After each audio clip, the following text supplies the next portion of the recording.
Hello అందరికీ. గారెలు వేసేటప్పుడు చాలామంది భయపడతారు.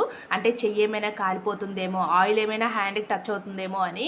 సో చెయ్యి కాలకుండా గారెలు షేప్ అవుట్ అవ్వకుండా ఉండాలి అంటే ఈ టిప్ ఫాలో అయ్యి చూడండి. ఫస్ట్ ఆయిల్ బాగా డీప్ ఫ్రై అయ్యాక ఫ్లాట్గా ఉన్నాక గ్లాస్ తీసుకొని కొంచెం వాటర్ టచ్ చేసి మనం గారెని ఎలా అయితే వేసుకుంటామో సేమ్ అలానే వేసుకొని ఇప్పుడు చక్కగా ఆయిల్లో కనుక వేసామనుకోండి గారె షేప్ అవుట్ అవ్వకుండా పర్ఫెక్ట్గా వస్తుంది. ఇది మెథడ్ 1.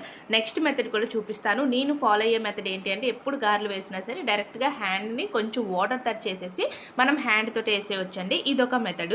సో చాలామంది ఎక్కువగా ఈ మెథడే ఫాలో అవుతూ ఉంటారు. అంటే డైరెక్ట్గా హ్యాండ్ తోటే వేసేస్తూ ఉంటారు. నెక్స్ట్ మెథడ్ చాలా మందికి యూజ్ అవుతుంది. కొత్తగా గారెలు వేస్తున్నారు అనే వాళ్ళకి కూడా చాలా ఈజీగా వేసేయచ్చు. మనము పాలు ప్యాకెట్స్ కానీ పెరుగు ప్యాకెట్స్ కానీ తెచ్చుకుంటూ ఉంటాం కదా, ఇలా ప్యాకెట్ని కట్ చేసేసి ఇలా ప్యాకెట్ పైన కొంచెం వాటర్ అప్లై చేసేసి తర్వాత గారెని వేసుకుంటే చాలా బాగా వస్తుంది. సో వీడియో నచ్చితే లైక్ చేయండి, షేర్ చేయండి, సబ్స్క్రైబ్ చేసుకోండి. Thank you for watching.